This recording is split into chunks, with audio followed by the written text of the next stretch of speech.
অসংখ্য ধন্যবাদ। আসলে সবকিছুই উপরওয়ালা তথা মহান আল্লাহ রাব্বুল আলামিনের কাছে শুকরিয়া আদায় করছি। পাশাপাশি যাদের মাধ্যমে আজকে আমি এই জায়গায় এসেছি, অর্থাৎ আমাদের কলমাকান্দা দুর্গাপুরের সর্বসাধারণ ভোটার যারা আছেন, প্রত্যেকের প্রতি আমি কৃতজ্ঞতা জ্ঞাপন করছি। ওনাদের ভোট যদি আমার পক্ষে কাস্ট না করতেন, তাহলে হয়তো আজকে যেভাবে আপনাদের সামনে দাঁড়িয়েছি সেভাবে দাঁড়ানো সম্ভব হতো না। তো আমি কিভাবে মূল্যায়ন করব, এক লাইনে যদি বলতে হয়, কাজের মাধ্যমে মূল্যায়ন করব ইনশাআল্লাহ।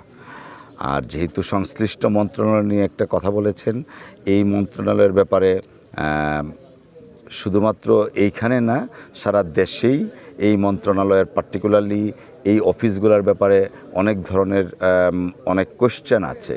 তো আমি যেটা বলবো যে এই মন্ত্রণালয়ের যিনি ইতিপূর্বে দায়িত্বে ছিলেন, অনির্বাচিত হলেও দায়িত্ব পালন করেছেন, উনি শুধুমাত্র বাংলাদেশ না, সারা বিশ্বব্যাপী ইনফেমাসদের ফেমাস, অর্থাৎ কুখ্যাতদের বিখ্যাত ব্যক্তি। তো যে কারণে আমার বা আমাদের সর্বপ্রথম প্রচেষ্টা থাকবে মন্ত্রণালয়ের ইমেজ পুনরুদ্ধার করা এবং দুর্নীতির ব্যাপারে জিরো টলারেন্স। এটা শুধুমাত্র আমাদের মন্ত্রণালয় নয়, আমাদের মাননীয় প্রধানমন্ত্রী আমাদের মন্ত্রিসভার প্রথম বৈঠকে তিনি নির্দেশনা দিয়েছেন, দুর্নীতির ব্যাপারে জিরো টলারেন্স থাকবে আমাদের নীতি।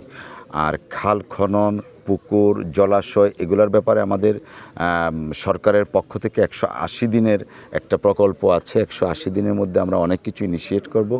গতকালকেও আমাদের আন্তঃমন্ত্রণালয়ের বৈঠক হয়েছে, যে বৈঠকে বৃক্ষরোপণ এবং খাল খনন কর্মসূচি কিভাবে এগিয়ে নেওয়া যায় সে ব্যাপারে আমরা আলাপ আলোচনা করছি। এবং আমরা বাংলাদেশের যে হারানো ঐতিহ্য ছিল, অর্থাৎ পুকুর ছিল, সেই পুকুরটা এখন বেদখল হয়ে গেছে। আবার বা যে পুকুর আছে সেটাকেও আবার লিজ দিয়ে দেয়া হয়েছে। যে সমস্ত জলাশয় লিজ দেওয়ার কথা না, ব্যক্তিগত স্বার্থে বা গোষ্ঠীগত স্বার্থে সেগুলোকে লিজ দেয়া হয়েছে।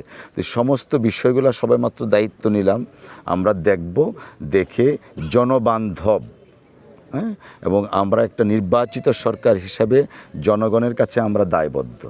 সেই জনবান্ধব নীতি, এটা সব কিছুর ক্ষেত্রে জনবান্ধব নীতি প্রস্ফুটিত হবে এবং সেটাই মাননীয় প্রধানমন্ত্রী জনাব তারেক রহমান সাহেবের নেতৃত্বে আমাদের যে আগামী বাংলাদেশ, সবার আগে বাংলাদেশ বিনির্মাণের যে ভিশন, সেই ভিশন বাস্তবায়ন করব।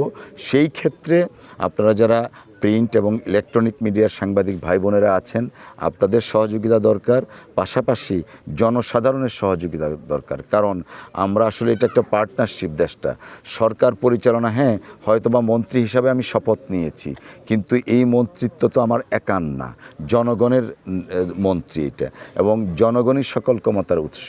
আমরা চেষ্টা করব জনগণের সাথে সম্পৃক্ততা বাড়িয়ে এবং জনগণকে সম্পৃক্ত করে উন্নয়নমূলক কাজগুলা প্রণয়ন করা এবং বাস্তবায়ন করা, যেন মানুষের কাছে আমরা প্রমাণ করতে চাই এই সরকার জনগণের সরকার, শুধুমাত্র বিএনপির সরকার না, এই সরকার জনগণের সরকার। সেটাই প্রমাণ করার আমরা চেষ্টা করব ইনশাআল্লাহ। দেখুন, আমাদের সংবিধান নিয়ে যে কথাগুলো বলা হচ্ছে, এটা আসলে আমরা আগাগোড়ায় বলে আসছি যে দেশের পরবর্তী পার্লামেন্ট, নির্বাচিত পার্লামেন্ট নির্ধারণ করবেন কিভাবে কি হবে। আর ইতিমধ্যে তো আপনারা জানেন রাষ্ট্র সংস্কারের কিছু নীতিমালা প্রণয়ন করা হয়েছে। অফকোর্স সংশ্লিষ্ট মন্ত্রণালয় সেই বিষয়টা নিয়ে কাজ করছেন এবং জনগণের, আমি যে কথাটা প্রথম বললাম, জনগণের সরকার, জনবান্ধব সরকার, জনগণের কল্যাণে যে যা যা প্রয়োজন বিএনপি সরকার তাই করবে ইনশাআল্লাহ।